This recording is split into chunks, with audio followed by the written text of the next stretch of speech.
Bapak Ketua Pak Ik, kami persilakan untuk mendampingi beliau. Bapak Ibu sekalian yang saya hormati, dengan mengucap syukur pada Tuhan Yang Maha Kuasa, dengan ini kegiatan diskusi kita pada siang hari ini saya nyatakan dibuka.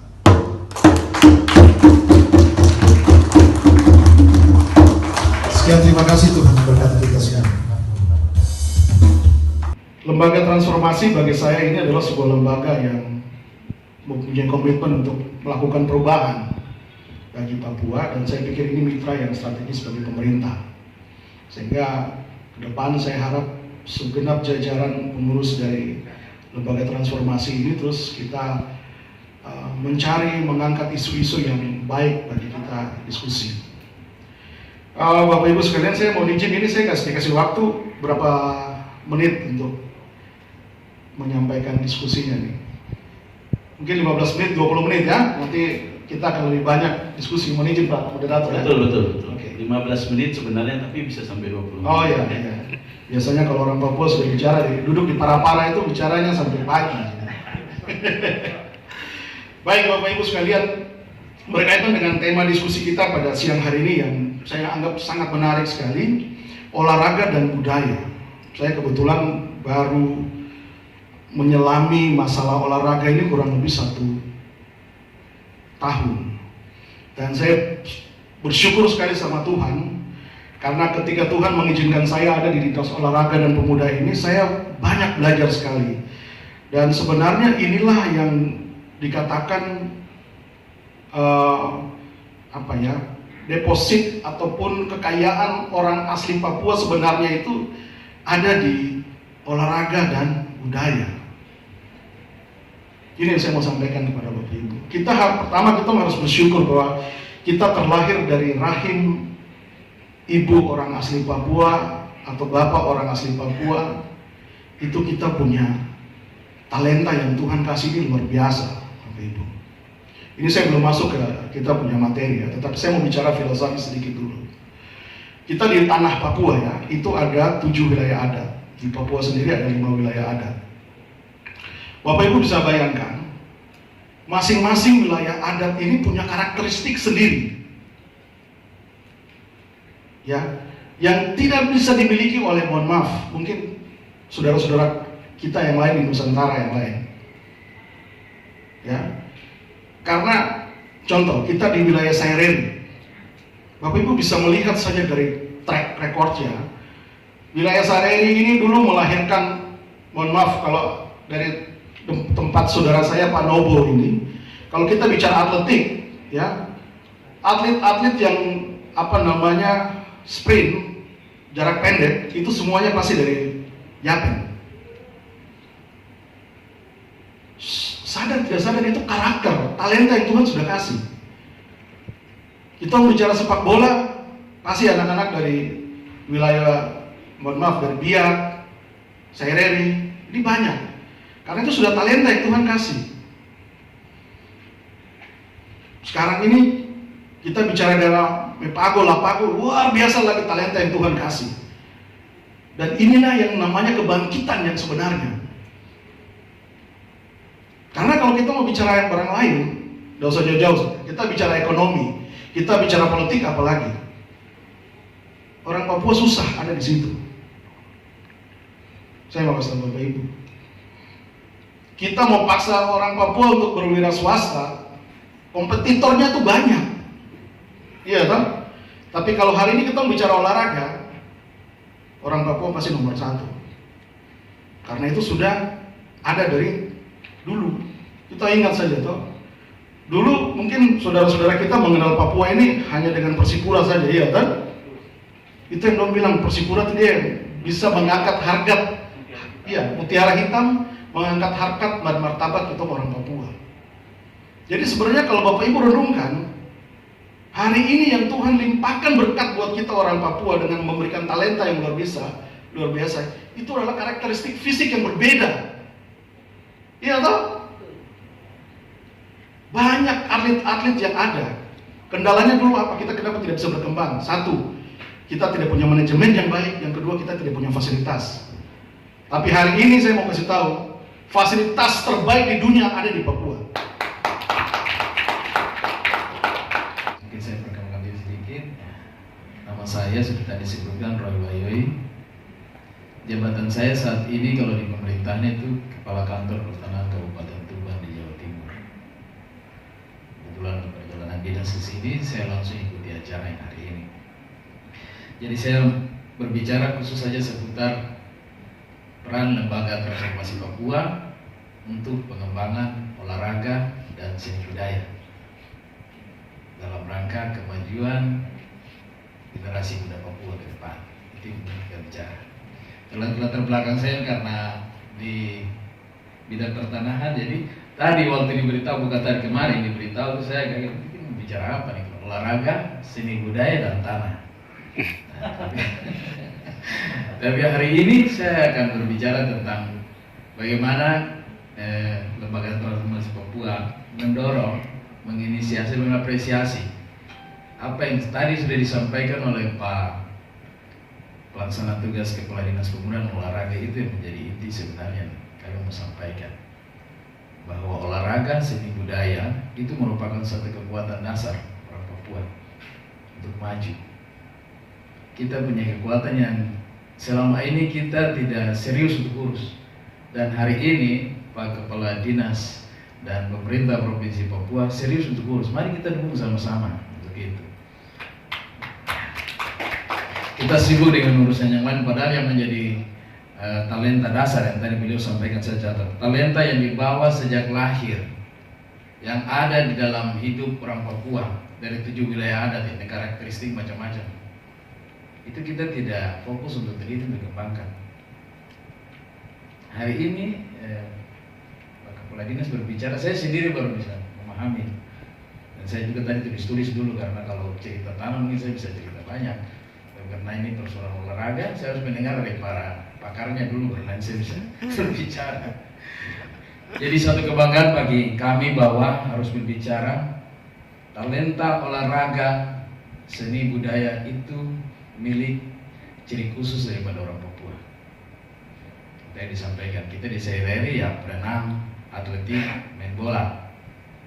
Di daerah-daerah selatan mungkin pemain basket dan pemain voli. Saya dulu di Timika itu saya tugas sebelah kantor di sana, ada 4 tahun itu. Saya melihat postur orang-orang Timika, orang Timika asli. Itu kan mereka model itu kayak apa, pensil, kayak jarum gitu, lurus-lurus. Itu tinggi-tinggi, bahwa secara alami mereka punya postur itu memenuhi syarat untuk seorang atlet. Kita tidak lirik mengembangkan mereka. Siapa atletik, apa atlet dari Mimika yang hebat hari ini? Kita tidak lihat potensi itu. Nah, hari ini ada pembangunan venue di sana. Saya sangat berterima kasih dengan pemerintah karena sudah ada venue. Tinggal kita dorong. Lembaga Transformasi Papua punya tanggung jawab moral untuk memberikan informasi, komunikasi kepada seluruh generasi muda Papua. Untuk sama-sama kita dorong, kita punya talenta ini. Anak-anak muda Papua, generasi muda Papua, kita bangkitkan lewat olahraga, seni dan budaya. Nah, ini yang bisa mengangkat harkat dan martabat dari sebuah bangsa. Nah, jadi diceritakan oleh Pak Kepala Dinas itu ya. Contohnya orang Afro-Amerika yang hari ini hebat-hebat. Dulunya dari mana mereka? Kalau kita melihat sejarah bangsa-bangsa, mereka adalah budak yang dibawa dari Afrika, kemudian dipekerjakan di perkebunan di Semenanjung, di Karibia, di Amerika Latin, di Amerika sekarang. Status mereka adalah budak. Bagaimana kita lihat? Tapi mereka berusaha mengembangkan talenta yang mereka miliki di bidang olahraga dan di bidang seni budaya. Akhirnya hari ini kita lihat presiden dan wakil presiden itu orang Afro. Jadi mereka tidak tangisi itu keadaan yang terjadi di waktu itu, tapi berusaha membangun talenta yang mereka punya, yang Tuhan sudah kasih. Atletik itu lari 100 meter itu milik orang siapa kalau kita lihat hari ini? Ada Usain Bolt dan teman-teman dari Jamaika. Nah, tinju itu karakternya sudah orang hitam punya, tidak ada lagi yang melewati itu lari 100 meter. Dan tinju itu sudah mereka punya bagian. Jadi talentanya di situ yang Tuhan kasih. Kita kembangkan. Kita hari ini orang Papua pun sama. Talentanya main bola, talentanya atletik. sudah kita kembangkan itu. Kita merasa akan jadi suatu beban kemudian hari apabila kita dari hari ini, kita para pemimpin generasi yang hari ini hidup, tidak memberikan sesuatu untuk bekal kita punya anak cucu. Kita ribut sana sini bangun sesuatu yang tidak menjadi kebutuhan dari anak-anak kita. Saya punya anak juga sudah besar, tapi karena tidak ada itu metode dan tidak ada program yang terus menerus untuk membangkitkan semangat anak-anak untuk olahraga, ya sudah, anak-anak cuma main bola lari-lari sebentar sudah kasih tinggal lagi, umur lewat sudah jadi apa-apa. Padahal kalau itu dikembangkan begitu banyak potensi. Kita punya klub cuma satu, Persipura, untuk menampung seluruh talenta yang ada di beberapa kabupaten. Itu kan tidak cukup punya satu klub cuma main paling 20 orang, main di lapangan coba berapa? 11 orang. Masa semua dari setiap kabupaten kan tidak cukup juga. Talenta begitu banyak, tapi fasilitas dan program sedikit, bagaimana mau tampung semua. Nah, dengan kehadiran venue, dengan kehadiran fasilitas program yang ada hari ini, kita harus dorong. Tugas kita di situ, mendorong yang positif untuk anak-anak Papua ini bisa maju dan bisa berkompetisi di tingkat lokal, nasional, dan dunia. Baru saja satu, Boas bermain bola saja sudah luar biasa. Sekarang kita pikir, setelah Boas siapa lagi? Dan apakah cukup sampai di Persipura hari ini? Tidak ada Persipura yang besok lagi. Persipura begitu dibentuk di tahun awal 60-70-an itu sudah luar biasa. Dia punya nama harum di Indonesia sampai ke internasional. Itu menunjukkan yang tadi Pak Pala sampaikan. Talenta sudah ada, tinggal polis sedikit langsung jadi. Terlambat, yang berikut saya tidak siapkan materi yang spesifik untuk tema atau topik pembahasan pada hari ini, yaitu budaya dan olahraga yang mengangkat jati diri orang asli Papua. Tapi saya pikir mungkin sebagai konsumsi kita secara lisan, saya akan sampaikan beberapa garis besar walaupun tidak sesuai dengan bidang tugas saya di DPR. Yang paling penting menurut saya adalah aspek regulasi dari tugas saya. Jadi tugas saya sebenarnya sehari-hari di Komisi 1 ya, yang membidangi pertahanan, kemudian Kementerian Luar Negeri menyangkut dengan diplomasi dan kerjasama luar negeri, kemudian Badan Intelijen Negara, kemudian Kementerian Komunikasi dan Informatika. Jadi kalau olahraga memang tidak terlalu banyak, tapi ya kalau hobi kita hobi sama-sama urusin olahraga begitu.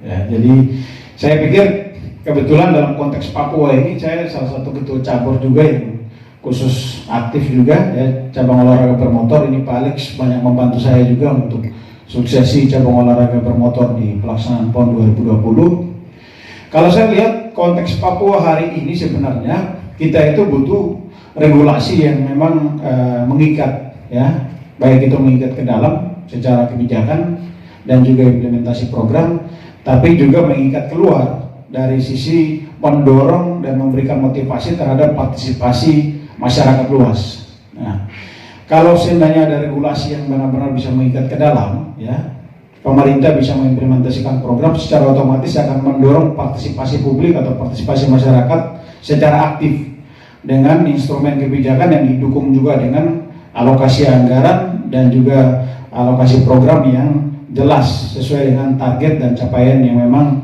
sudah direncanakan berdasarkan visi misi ya kepala daerah, tapi juga berdasarkan rencana pembangunan daerah yang sudah direncanakan oleh pemerintah sendiri di daerah.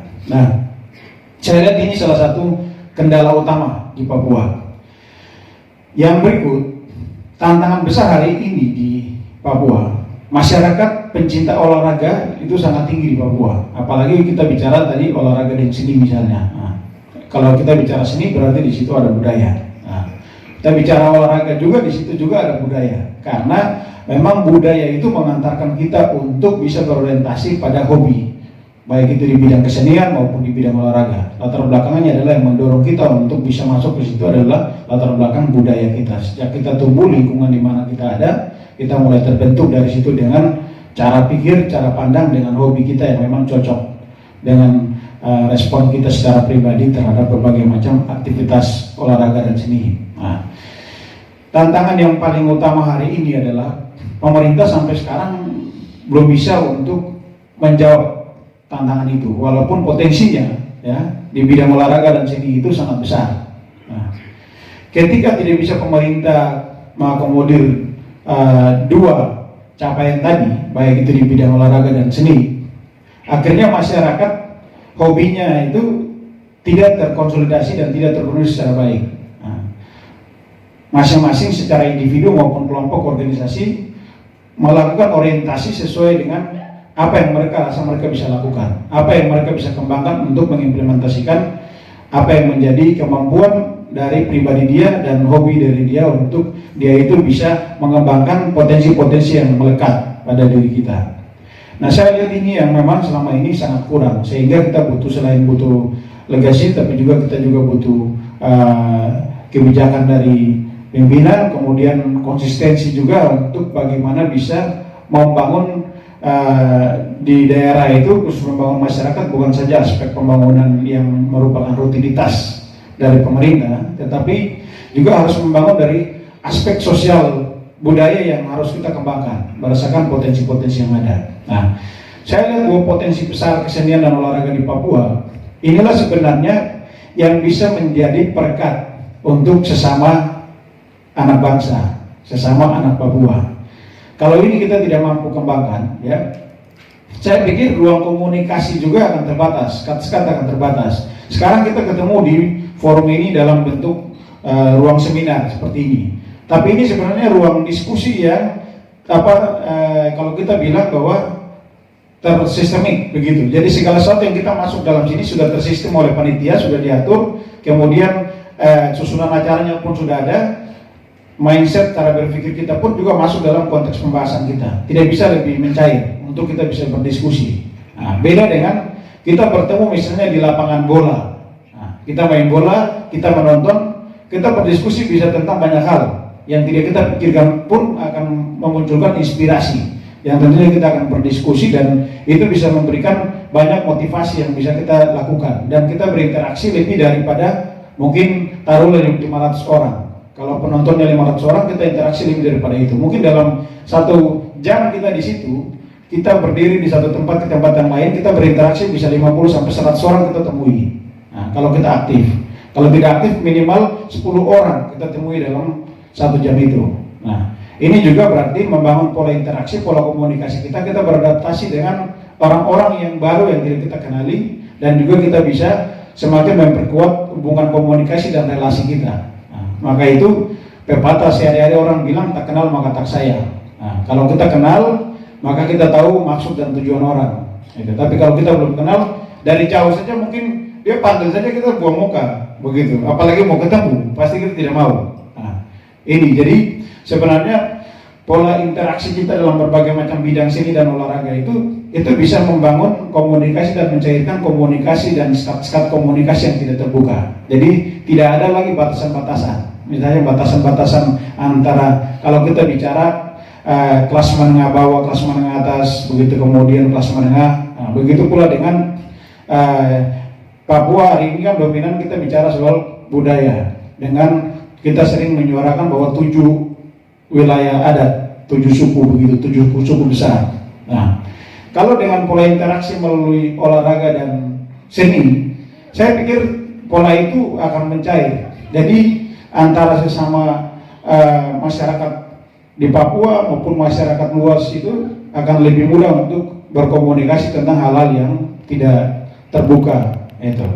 Jadi inilah sebenarnya yang harus didukung oleh pemerintah, bahwa pola komunikasi yang terbuka ini bisa menimbulkan dan melahirkan banyak hal yang bisa kita lakukan. Nah, jadi saya pikir itu salah satu tantangan buat kita ke depan, sehingga memang tidak ada cara lain lagi ya untuk kita harus membenahi dari konteks budaya dan seni ini agar bisa bertumbuh berkembang di Papua, bertumbuh berkembang juga di Indonesia dengan cara mengembangkan budaya olahraga, budaya seni. Inilah potensi besar yang bisa membuka ruang-ruang komunikasi yang baik, dan tentunya itu ruang komunikasi itu ya itu yang akan menunjukkan bahwa jati diri kita ini siapa begitu. Kita ini mau kemana, kita mau apa gitu. Kalau enggak, saya nggak tahu kita bicara jati diri, secara umum kita punya jati diri, tapi apa yang sebenarnya ada dalam diri kita yang kita inginkan dan kita mau itu. Mungkin dia lapar, saya tidak tahu dia lapar juga begitu. Atau mungkin dia kenyang, saya tidak akan pernah tahu juga itu. Kalau bertemu di tempat seperti ini. Nah, jadi seperti itu. Kemudian yang berikut, tantangan kita secara keseluruhan di tanah air di Indonesia ini sampai Papua. Kita ini belum menjadikan olahraga ini sebagai industri. Ya, kemudian sini juga kita belum menjadikan sebagai industri. Kalau kita sudah jadikan industri secara merata, maka kita memasyarakatkan industri olahraga dan seni ini sampai ke akar rumput. Nah, dengan demikian masyarakat akan lebih konsumtif dan masyarakat akan berpartisipasi juga untuk mendorong kegiatan-kegiatan yang sifatnya olahraga dan seni budaya. Dari mahasiswa, hidup mahasiswa, hidup mahasiswa, hidup mahasiswa, Papua, Papua. Oke, baik, terima kasih. Adik sebentar, adik Baik. belum sebut nama. Ya, jadi saya mau perkenalkan dulu. Terima kasih, saya Matius Wonda, Ketua Ikatan Mahasiswa Papua di Jakarta. Baik. Ya, jadi pertanyaan buat Bapak Dorang di depan. Jadi IMAPA di Jakarta ini baru terbentuk bulan September kemarin. 8 tahun vakum. Tidak pernah diperhatikan kehidupan mahasiswa di Jakarta berhamburan di mana-mana. Tempat tinggal pun demikian. Begitu. Asrama pun belum ada. Jadi sebagai Bapak orang di depan ini kan kantor penghubung Papua di Jakarta dan Papua. Dan Pak Ada Matuan ya, ada Wonda, Matius Wonda. Masalah tadi Papua itu memang konflik cukup besar dan spesifik, butuh penanganan khusus. Nanti kita punya Bapak Dewan masuk dan kita sampaikan supaya beliau mendengar. Butuh treatment, butuh kebijakan, butuh aturan khusus untuk penyelesaian konflik di Papua. Dan itu memang sedang diusahakan oleh pemerintah pusat dalam hal ini Kementerian Agraria dan Tata Ruang. Kami punya wakil Menteri Agraria sudah berkunjung 2 bulan lalu ke Papua untuk membicarakan tentang konsep-konsep reformasi agraria di tanah Papua. Dan itu yang sedang kami susun. Kebetulan saya juga ada di sana waktu itu masih kepala kantor kota. Jadi saya sebelumnya itu kepala kantor pertanahan kota Jayapura, Kabupaten Jayapura, kemudian di Biak, di Timika, dan di Serui. Jadi pengalaman pertanahan di tanah Papua ini sedang kita rangkum untuk mencari satu treatment atau satu konsep kebijakan untuk menangani konflik pertanahan di Papua. Karena situasinya spesifik, butuh pembahasan, butuh masukan, butuh komunikasi dengan berbagai elemen. Dewan Adat, tentunya lembaga swadaya masyarakat, DPR, MRP, pemerintah daerah, akademisi, semua dan para aktivis memberikan masukan agar konsep reforma agraria di Papua itu bisa sesuai dengan kondisi Papua. Seperti itu. Jadi ada Wonda tadi sampaikan izin Pak Anggota Dewan tentang konsep penyelesaian konflik Papua. Kami harapkan itu ada regulasi juga tentang penyelesaian konflik pertanahan di Papua dengan merangkum berbagai macam masukan, mulai dari Dewan Adat Papua, masyarakat adat Papua, Majelis Rakyat Papua, DPR, pemerintah daerah, aktivis, lembaga swadaya memberikan masukan semua agar nanti konsep reforma agraria untuk Papua itu bisa komprehensif, mencakup semua daerah, baik Papua, Papua Barat. Itu yang kami sedang usahakan. Di Kementerian Agraria sudah dibentuk satu direktorat urusan tanah wilayah. Itu satu kemajuan. Tetapi perlu memang ada masukan-masukan, perlu memang ada konsep-konsep untuk memberikan suatu dasar bagi penyelesaian konflik tanah di Papua. Itu yang kami harapkan. Nanti kami titip kepada Dewan juga mendorong supaya pihak DPR RI bisa memberikan aturan untuk kebijakan pertanahan di Papua. Itu juga harus dimasukkan di draft otonomi khusus ya. Kalau memang direvisi harus masukkan itu. Modelnya seperti apa? Karena persoalan tanah di Papua itu spesifik, tidak sama di daerah lain. Kita di sana masih ada 7 dewan adat, 5 di Papua, 2 di Papua Barat. Itu pun nanti perlu penelitian lebih jauh untuk pembuktiannya, dan kita perlu pemetaan. Pemetaan itu tidak berjalan sampai hari ini. Pemetaan tanah adat di seluruh Papua. Yang dibicarakan 7 dewan adat itu kan belum ada peta pastinya. Koordinatnya belum dibuat juga, batasannya sebelah mana. Itu harus perlu dukungan dari pemerintah pusat untuk kita mengerjakan. Karena kita lembaga BPN, Kementerian ATR ini kan vertikal, kantor di sini. Kebijakan dibuat tentunya itu harus sinkron antara pusat dan daerah.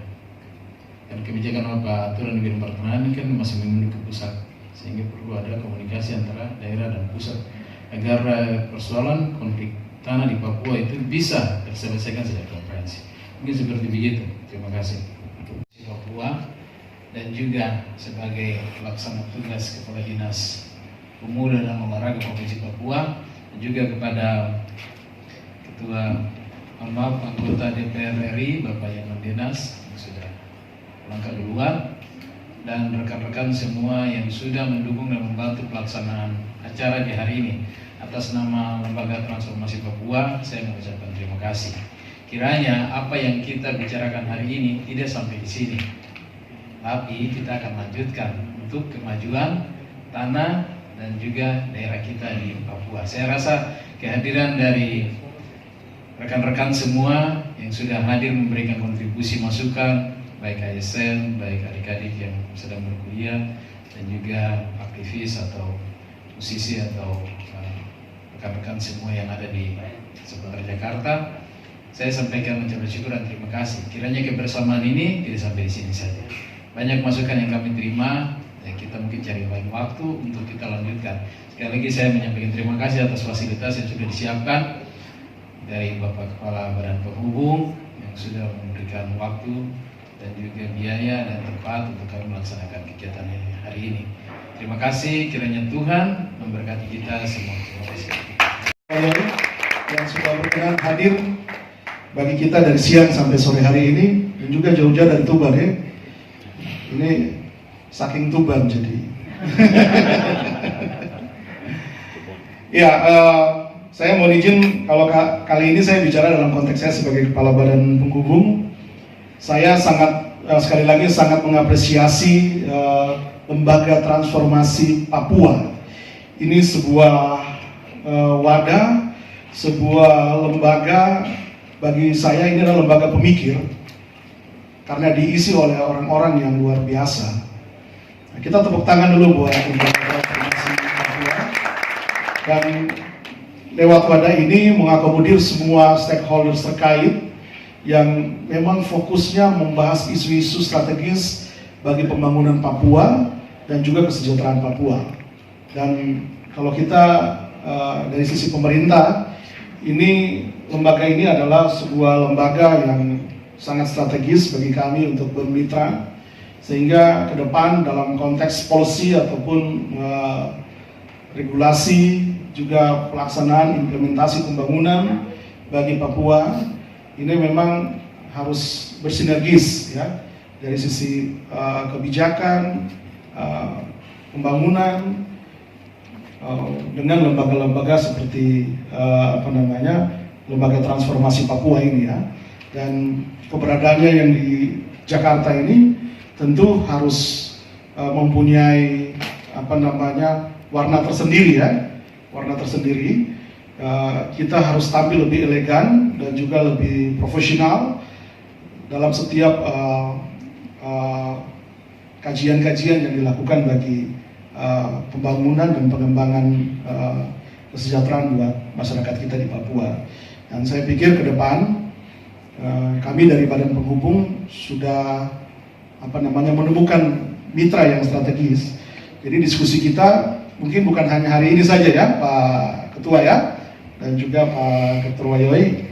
Saya pikir Pak Dokter ini kalau sudah ada dengan pengalaman yang beliau miliki sampai bisa menjadi pejabat di Tuban ini kan sebuah prestasi. Dan kita tepuk tangan lagi sekali lagi buat Pak Wayoy dan juga buat teman-teman semua di jajaran pengurus Lembaga Transformasi. Saya menyampaikan apresiasi yang tak terhingga. depan nanti kita tinggal melihat lagi isu-isu apa yang sifatnya soft untuk kita diskusi ya.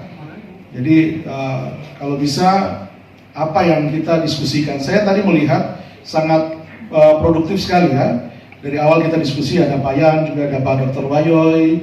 Jadi kiranya apa yang kita butir-butir kesepakatan atau rekomendasi yang kita hasilkan pada saat diskusi ini menjadi rekomendasi bagi kami pemerintah daerah yang mungkin bisa disalurkan lewat badan penghubung. Sehingga saya pikir ini menarik sekali karena keberadaannya yang ada di Jakarta, sehingga apapun kebijakan-kebijakan, terutama kebijakan pemerintah pusat, itu ke depan kita dari representatif pemerintah daerah maupun dari lembaga ini bisa turut andil dalam setiap kebijakan yang diambil oleh pemerintah pusat. Karena kita lihat saja beberapa policy ataupun kebijakan yang dilakukan oleh pemerintah dan pusat terutama, ini kan banyak yang bias. Sehingga dengan adanya lembaga ini, dengan adanya representatif pemerintah daerah di pusat, ini kita bisa mengawal seluruh kebijakan ataupun regulasi yang dikeluarkan oleh pemerintah pusat untuk kita Papua. Mungkin itu sedikit closing statement saya dalam diskusi kita pada sore hari ini. Dan sekali lagi saya atas nama seluruh rekan-rekan dari Badan Penghubung menyampaikan terima kasih banyak buat Bapak Ibu sekalian, adik-adikku, para mahasiswa juga yang sudah hadir. Hidup mahasiswa! Hidup! Hidup mahasiswa! Hidup! Terima kasih, Tuhan memberkati. Kalian luar biasa. Terus menjadi kontrol bagi kita pemerintah. Kita tidak boleh anti kritik ya. Apapun yang disampaikan oleh mahasiswa itu adalah kritik yang membangun. Sepakat ya? Hal apapun yang disampaikan oleh pemerintah itu demi kesejahteraan kita orang asli Papua. Karena suara, mau dikatakan ya dalam konteks elemen mahasiswa ini boleh dikatakan suara kenabian kita orang Papua. Karena mereka tidak punya kepentingan apa-apa toh. Mereka yang selalu teriak buat kita punya orang asli Papua. Iya kan? Mereka yang selalu ada di depan. Nanti kita yang di belakang ini yang mohon maaf dalam tanda petik kadang memanfaatkan. Itu yang tidak baik. Makanya perjuangan yang murni itu ada di mahasiswa. Terima kasih banyak buat adik-adik mahasiswa yang sudah hadir. Juga Bapak Ibu sekalian yang hadir, pemerhati Papua, saya pikir ini diskusi awal buat kita. Kita punya rumah besar di Anjungan. Anytime, kapan setelah pandemi COVID ini, saya mohon maaf juga dengan adanya pandemi COVID-19 ini kita ada pembatasan-pembatasan kegiatan di Anjungan ya. Jadi mungkin ada beberapa kali endorse dari adik-adik mahasiswa atau apa masyarakat itu kita tidak bisa mengakomodir karena memang ada ketentuan yang dikeluarkan oleh pihak Yayasan Taman Mini, sehingga aktivitas untuk berkumpul itu dibatasi. Jadi mohon maaf ya Bapak Ibu sekalian. Nah, sekali lagi saya atas nama pemerintah daerah menyampaikan apresiasi dan terima kasih banyak buat diskusi yang cukup produktif ini. Dari awal pertengahan sampai kita sudah ada pada penghujung ini bisa berjalan dengan baik karena saya yakin kita yang hadir di sini semuanya orang-orang pilihan, orang-orang terbaik yang Tuhan berikan hikmat untuk kita berdiskusi pada sore hari ini. Saya juga mohon maaf apabila dalam penyampaian mungkin ada hal-hal yang kurang ya. Mohon izin untuk mohon dimaafkan. Terima kasih buat Pak Moderator yang sudah mendampingi kami kurang lebih 2 jam ini. Ya. Terima kasih banyak. Kiranya apa yang kita diskusikan ini menjadi berkat bagi kita semua. Sekian dan terima kasih. Tuhan memberkati kita. Lagi dulu atau kopi panas? Lagu ini bahasa Inggris ya. Kemungkinan bisa bapak-bapak dan ibu bisa berdiri sambil berdiri joget di tempat. Supaya tidak capek karena dari tadi sudah duduk. Kami persilakan. Ya, bikin gerakan. Mamuraya,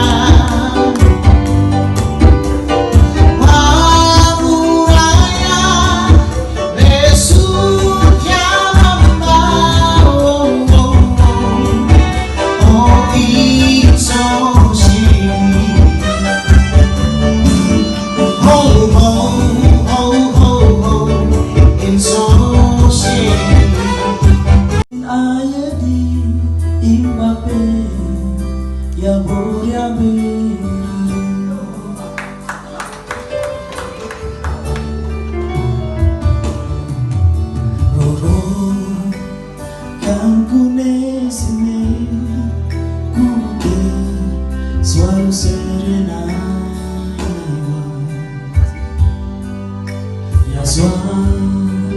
Ao binayadi imbabe ya bonya berai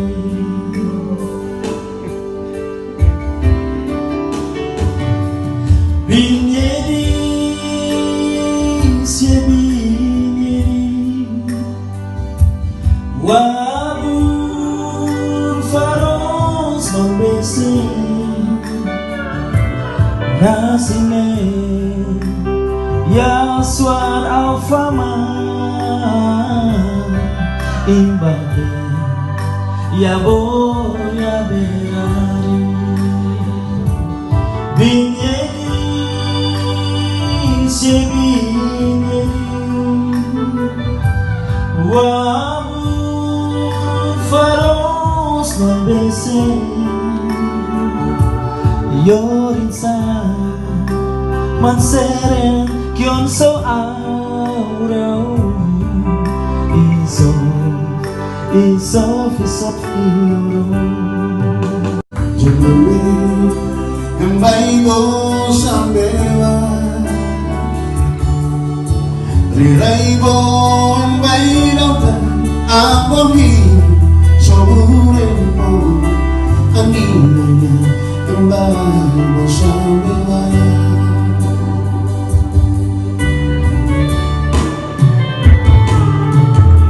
Madiru mawantiti inori nanabage Jawe Embaibo sampewa Reraibo embaidau Abogi